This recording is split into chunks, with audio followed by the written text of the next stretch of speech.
I took up golf recently. I thought, I'd never play this game. Old man's game, never do it. But my kids play, so I want to play with them. So I go out, and I do really well. I go out on this one day, and I out-power by my instructor. I'm feeling really proud. The next day, I'm not feeling so proud. I keep putting the ball in the water again. I'm so frustrated. Put down another one. Put down another one. I don't care. I don't care what my score is. Let's do it.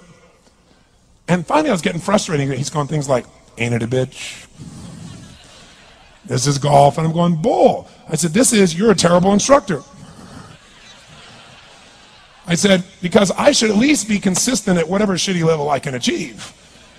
I said, I know I'm not Tiger Woods, but I should be able to be consistent, and you're just telling me it's difficult. Telling me it's difficult is not helping. Tell me what to do. He said, well, actually, you're only a little bit off. I said, could have fooled me. He said, no, you're about a millimeter or two off. I said, you're joking. He said, no, watch this. He said, I didn't teach you this yet. He said, when you approach the ball like this, he said, if you change the angle that you're attacking this just 1 or 2 millimeters, in the very beginning, do you see how that changes the arc?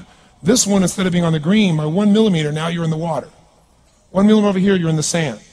He said, and also you're hitting the ground by 1 millimeter sometimes. You're not stroking it, just 1 millimeter. I thought, what a great belief system that when all hell's breaking loose and nothing's working, that you're only 1 millimeter off. Because most people think it's impossible, so they give up. Isn't that true? And in real life, it's true. So 2 days later, I'm going to see one of my clients. I do a lot of coaching, and I have a man who's the top plastic surgeon in the world. He's going through some tough times in aspects of his life. But this is a guy that gets paid by Sultan of Brunei $1 million to fly over and do 3 people's faces.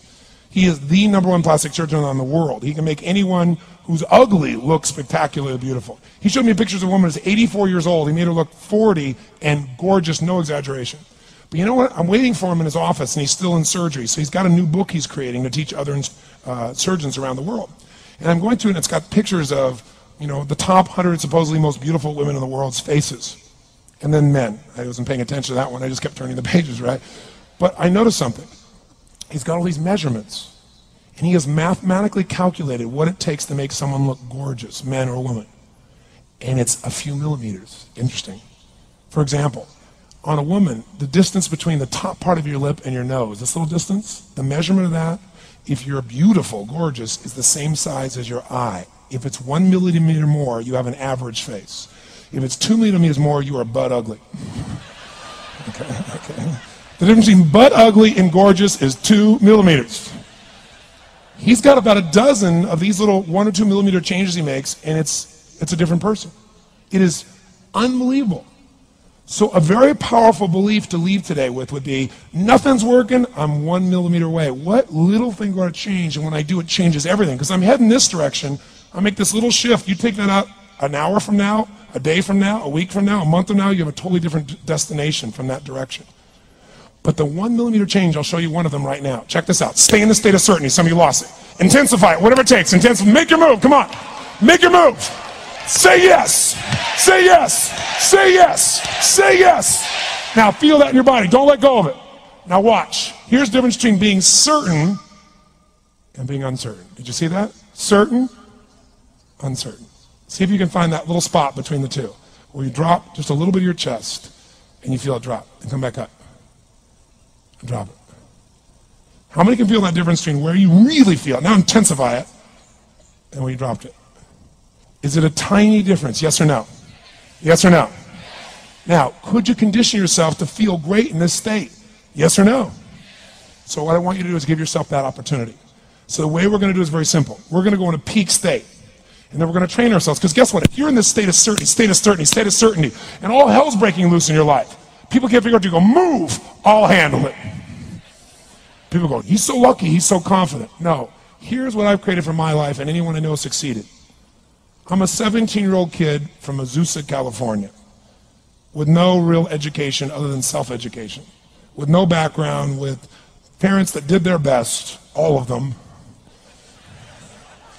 with no money, but I did one thing. I love people, and I had an enormous demand I made upon myself, and I sculpted my mind and my emotions to get me to do whatever it would take to achieve and to contribute. But to do that, I did it by using my body and changing my focus. I did it by putting myself in a peak physiology and using what I call incantations. Can you train yourself to believe something? Yes or no? Absolutely. How many of you ever made the fatal mistake of going to Disneyland or Disney World, and while you're there made the fatal mistake of going to a ride called It's a Small World After All? What happens for about a week after you're out of that damn place? You're still singing this thing in your head in 24 languages, right? Well, let me tell you something. How many of you have things when you want to go achieve them and this part of your voice goes, oh, it's not going to happen, or forget it? How many got a voice that sometimes interrupts that good pattern? Say I. And what you want to do is train a new one. So starting when I was 17, I started doing incantations, not affirmations. Affirmation, you go, I'm happy, I'm happy, I'm happy, I'm happy, I'm happy. What's the problem? You haven't changed your what? Your what?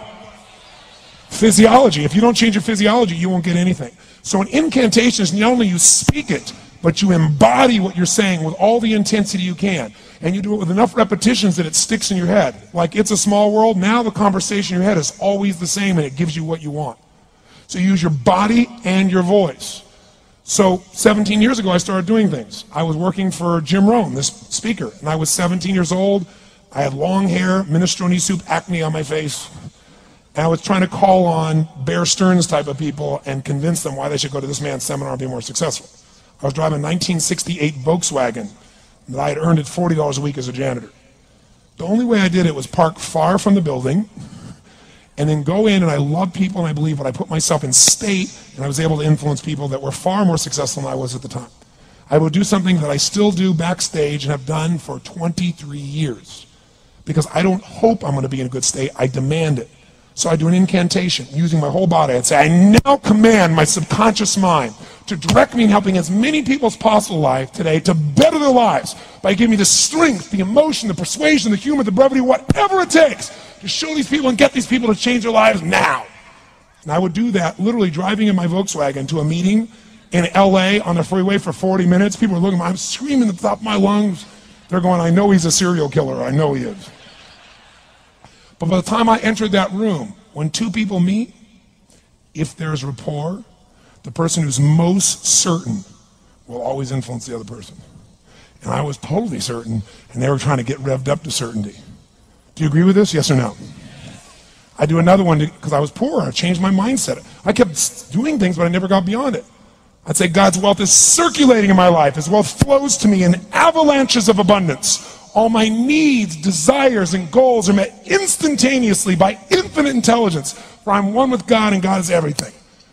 And I would imagine the abundance in my life, and I would feel so grateful.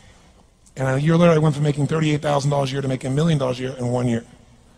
But successful people do what failures won't. You follow me on this? You know?